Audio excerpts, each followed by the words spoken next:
Once we have kids, couples end up feeling like strangers because you've stopped getting to know each other. Life becomes less about the spontaneity and romance and more about logistics. Conversations become more transactional rather than exploratory. You think you know each other because you know the basics, like your favorite colors, what you guys like to eat, what you enjoy doing. But it comes to a point where that stuff isn't enough. The relationship starts to feel flat, predictable, routine, disconnected. And then people say things like, I don't know what happened. We just grew apart. Do you know what your partner's currently struggling with internally? Do you know what fears are quietly driving their reactions and their decisions? Do you know what they really need but don't know how to ask for? Welcome to the Marriage and Motherhood Podcast. I'm your host, Michelle Perda. As a marriage coach who's married with 3 kids, I know how much parenthood could change a marriage. If flirting, laughing, and having fun together feels like a thing of the past, then I'm here to teach you that marriage doesn't have to feel so hard with your parents, and your marriage can thrive even when you're in the season of raising kids. Whether you're in a good place in your marriage and you just want to continue growing together, or you're wondering if you even like your spouse anymore, this podcast has something for you. Join me here each week as we dive into what it takes to help your marriage grow, and maybe even do a 180. You'll learn ways to handle conflict better, bring that spark back into your relationship, as well as learn how to improve other areas of your life from my lovely guest experts. Are you ready for the next stage of your life in marriage? Let's dive in. Hello. Welcome back to another episode of the Marriage and Motherhood Podcast.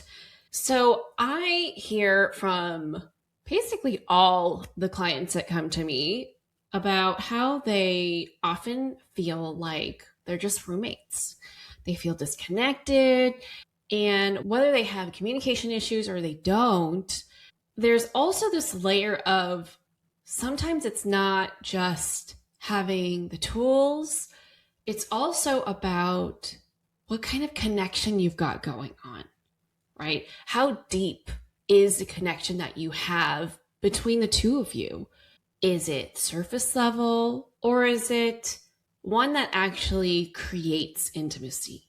It's very normal and very common end up feeling like strangers once you have kids, right? We all know how it goes. Once we have kids, the family grows, the responsibilities grow, and you have less quality time that you spend together. And that adds pressure to the time that you do spend together to make it count, right? And a lot of couples end up feeling like strangers, not just because there's a lot going on and there's less time and there's less energy and there's more responsibility, there's more things to do, more things to think about, more things to take care of. It's also because you've become strangers because you've stopped getting to know each other, because you assume that you know enough about each other, right? Obviously, you guys are married, and so you know a decent amount about each other, but a lot of people don't know how to actually break the surface with their connection. They don't know how to get to know each other beneath what most other people know about yourself and your partner, right? So today we're going to talk about how we can break through that surface so that you can have deeper levels of connection and intimacy, and notice how much depth your relationship ends up having, creating, and how that changes how you actually feel about the evolution of your relationship over these different phases and chapters of your life now that you're parents. So, like I said, this is incredibly common after kids, right? Life becomes less about the spontaneity and romance and more about logistics, right? We're doing all these scheduling things and constantly thinking about what we're making for dinner or what household things need to be done, what responsibilities we need to take care of. And so our conversations become more transactional rather than exploratory. You think you know each other because you know the basics, right? Like your favorite colors, what you guys like to eat, what you enjoy doing. But it comes to a point where that stuff isn't enough. The relationship starts to feel flat, predictable, routine, disconnected. And then people say things like, I don't know what happened. We just grew apart. And what's really happening here is that, yeah, you fully explored the surface, but you stopped there, right?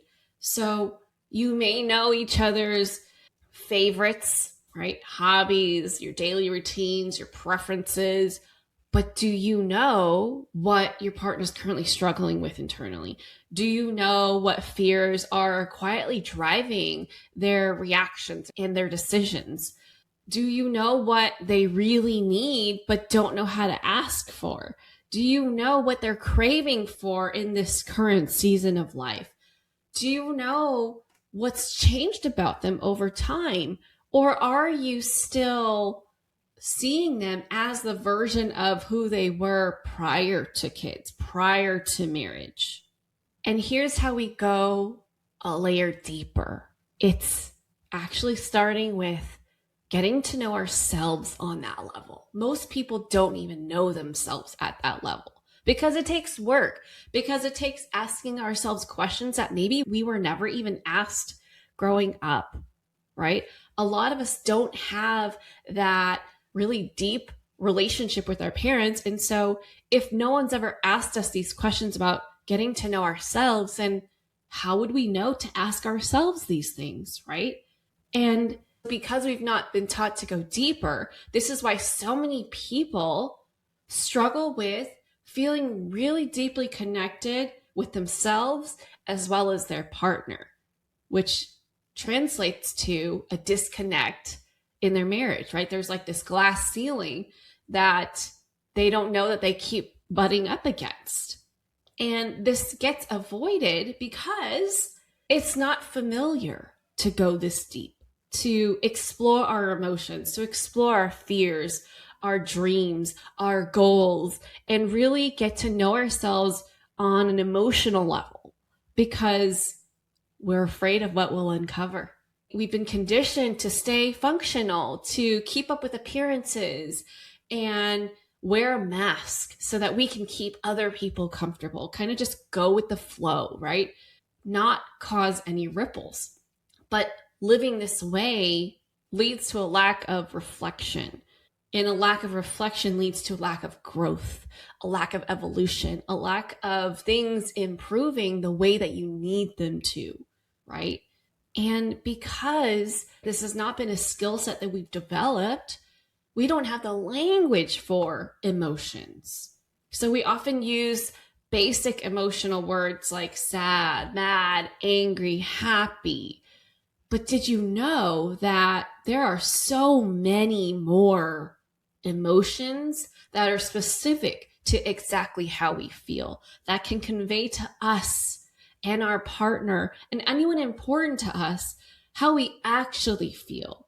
Not just the generic terms like I just listed, but super pinpointed that would help people understand, oh, that's what you're going through. Not just sad, mad, angry, frustrated, happy, joyful, but something more specific like embarrassed, ashamed, disrespected, insignificant, worthy, amused, confident, ecstatic.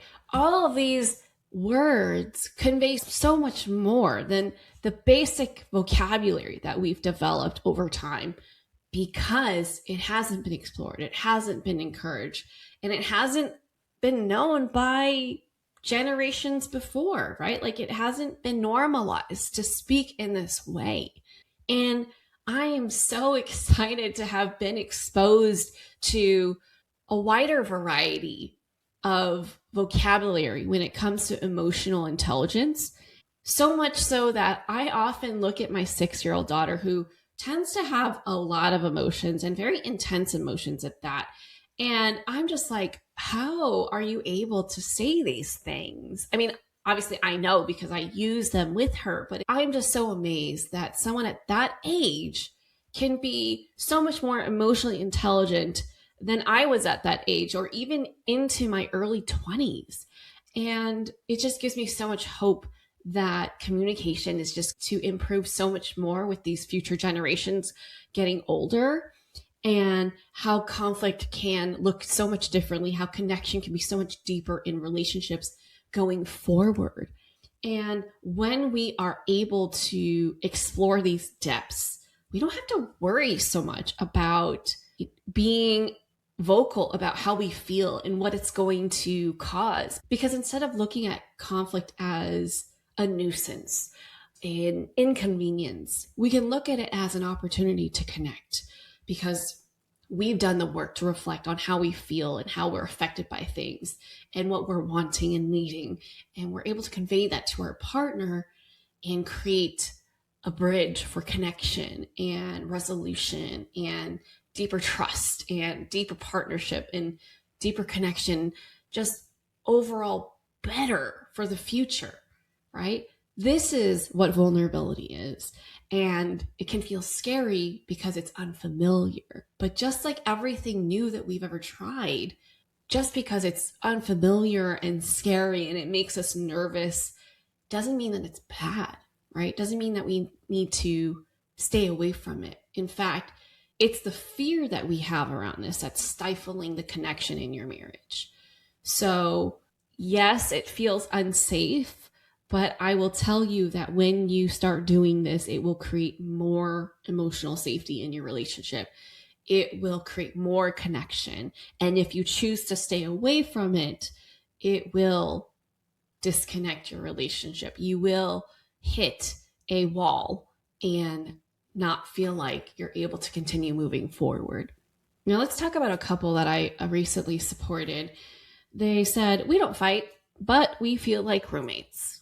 Now, not fighting is not a sign of how healthy your relationship is. Okay. That just tells me that you guys don't communicate much, or you guys do communicate and there are other issues going on.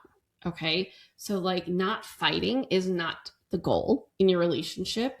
Conflict is very necessary in order for your relationship to grow, because that's how you get to know each other better, right? You realize something upsets you, you explore that within yourself, and then you talk about it with your partner. So in no way should your relationship always be smooth sailing, right? That means that if it is always smooth sailing, then that means that there's some layer of truth that you're withholding, because you're a human and you're married to another human. We make mistakes. There are things that we don't know about ourselves, that we're constantly being presented opportunities to learn about ourselves. And when we take those moments and opportunities to communicate that and share that with our partner, that creates conflict because it's changing the dynamic, right? But when we do that, that gives our partner an opportunity to understand us a little bit more. It gives our partner an opportunity to collaborate with us to figure out, okay, how do we move forward with knowing all of this now, right? And so, yeah, you not fighting, you feeling like roommates makes sense. Very common, like I said, because conversations in the past have probably stayed focused on logistics and surface level updates. And with this couple, even though they didn't fight, the wife felt emotionally alone. And he felt confused because he's like, I don't get it. There's nothing wrong, right? Because he thinks that no conflict equals happy marriage. And through coaching, they were able to realize that neither of them shared their internal experiences with each other, which tells me that they were actually not that close to each other, right? They started naming things like stress, pressure, insecurities. They learned how to be curious instead of assuming they knew exactly what their partner was going through because they live with each other. So obviously they should know everything, right? Wrong. You know everything that you can see, but inside there was a lot of stuff being kept in, right? Because they didn't want to be a burden, or they weren't sure how their partner was going to take it, or they questioned the validity of how they felt. And they're like, oh, I don't want to bring it up because what if I'm just over exaggerating? Maybe I'm being dramatic. Maybe I'm being too sensitive. So they questioned it instead of talking about it. And once they realized all these things, they started having conversations that were more meaningful. Their emotional intimacy increased. They felt seen in a way by each other, by themselves as well, in a way that they hadn't in years, maybe even ever. Why I'm sharing this is because this is what makes a huge difference in the couples that I support. Once they have this aha moment, like once this light bulb goes off, that's when they are able to break through that glass ceiling that I'm talking about. And they truly feel like they are a unit, a strong team. They have each other's backs. They are truly rooting each other on in this life that they share together, not just walking through life in parallel together, but truly there for each other, best friends with each other, partners, lovers, all of the things. And why this matters a lot is because when you don't know to do this, or you don't know how to do this, things stay surface level. Communication always feels like it's missing something, right? It doesn't quite hit the mark. Your connection hits a wall. Resentment builds quietly because needs aren't being expressed and they're also not being met. And you start to feel alone in your marriage. And this is where couples start thinking maybe we're just not compatible anymore. But that's not what's happening all the time. You're not disconnected because you've run out of things to talk about. You're disconnected because you have not gone deep enough. The depth is now coming up as a challenge for you, and it's inviting you to go deeper. And depth is a skill. It's not a personality trait. So if you haven't been able to go deeper, it's not because there's something inherently wrong with you guys. It's that it's a skill that maybe you haven't developed, right? And here's what depth actually looks like. It's not about having heavy conversations all the time, because that can be draining, right? It looks like sharing what's actually going on beneath your reactions. It looks like naming emotions instead of acting them out, right? I know I, in the past, have been notorious for acting out on my emotions, strong reactions, because I was so unaware of what's going on inside. And I would just be passive aggressive or give attitude. And that's what it looks like when you don't pay attention and dive deep into exploring your own experience of life, of situations, of your marriage, of parenthood. This also looks like letting your partner see your internal world, helping them understand what's happening inside you, what's driving your decision making, what's driving your motivations and reactions. And this also looks like being curious about their world without trying to fix it, but just simply understanding it, right? So here are some examples. I've noticed I've been more irritable lately. I think I'm overwhelmed and haven't had space to myself. I haven't been able to just even think about how I feel or how I'm doing lately. Or I realize I've been pulling away, not because of you, but because I'm feeling insecure about how I'm being as a mom, or about something at work, or something with my friends. Having these kinds of conversations is where intimacy is built. It's not always an issue that you're having with your partner. It's just sharing what you're experiencing, period, right? It's about getting what you are saying to yourself or thinking to yourself that's keeping you preoccupied and sharing it with your partner so that they can be let into what's happening inside you, so that they can truly share life with you, not just the surface level stuff. Okay. So this is where partnering it with healthy communication works really well, right? Like my peace method that I've shared in previous episodes. Also considering a key concept that I've shared a lot of times, where it's like intention versus impact, right? You might intend to connect through conversation, but if you're only staying on surface level, the impact is actually disconnection, because sometimes what you don't say and share have a larger effect than what you do share. And that effect isn't always something that we want, right? It can be negative. It can feel isolating or lonely, or like you are purposely keeping your partner at a distance. Okay. So this kind of work, this depth, this level of intimacy with yourself and your partner requires you to be willing to look inward. It requires emotional honesty, even when it's uncomfortable, because it does get uncomfortable. It also requires you to let go of a belief that you might have, which is that you already know your partner. And if you're waiting for your partner to go first, you're going to stay stuck. Now, it doesn't mean that you're the only one to do the work, but if you are waiting, you might be waiting for a while, right? Why not empower yourself to dive into this work, to invite your partner to do this work with you? And if you're at that stage where you're like, okay, this is exactly the next step that we need. We want to break through the surface. We want to have better conversations. We want to have more connection. We want to have more partnership. We want to feel like marriage is everything that we've wanted. And we just don't know how to get there because we don't know how to go deeper with each other. We don't know how to connect on a deeper level. That's exactly the type of work that we can do together. That's what I support my clients with. I help you understand yourself, communicate what's actually going on beneath the surface, and create that kind of connection that makes your relationship feel alive again. Feel like something that you look forward to. Feel like something that you're hopeful about and so grateful for and fulfilled by. And if you're at this stage and you're ready for that next step, then I invite you to book a clarity call with me. Let's chat, get to know each other, and I can share how marriage coaching can support you and your partner in the next chapter of your marriage, one that could be even better than what it was before kids. You don't have to settle for a relationship that feels polite and feels like it's just keeping up with appearances, but actually looks and feels as good as your Christmas photos, right? You can feel that level of closeness that you're trying to portray to other people. It does not have to feel distant, even though you are raising kids right now. I myself, I'm raising kids with my husband. We've got 3 kids, and our relationship continues to grow deeper and deeper with every year.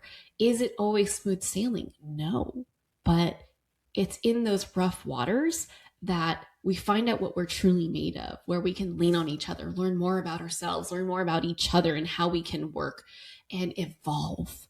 Our marriage is the opposite of stagnant, and it's because we are committed to doing that work, to going into those deeper levels of knowing ourselves and each other and sharing those vulnerable moments with each other, sharing insight into what's going on inside of us with each other so we can continue to be each other's person, have each other's backs, right? The connection you're craving isn't gone. It's just waiting for you to go deeper and explore. So, like I said, if that's you, then schedule a clarity call. I'd love to meet you and see how I can support you. And that's it for this episode. If you know someone that could benefit from listening to this episode, please share this with them. Better yet, share this in your stories on Instagram. And if you love the show, thank you so much for being here. I appreciate you being a listener. Please consider leaving a rating and review on Spotify or Apple Podcasts. That's what helps the show grow. It helps more people like you get the help that they need. And I'll catch you back here on the next episode. Bye. That's it for this episode. I hope you enjoyed it as much as I enjoyed making it. If you did, please send me a message over on Instagram at Michelle Perda Coaching to let me know what you loved most about it. Hearing from my listeners is my absolute favorite. And if you've been loving this podcast, please leave a rating and review. This will help people like you find the show and get the help they need. Catch you here on the next episode. Bye.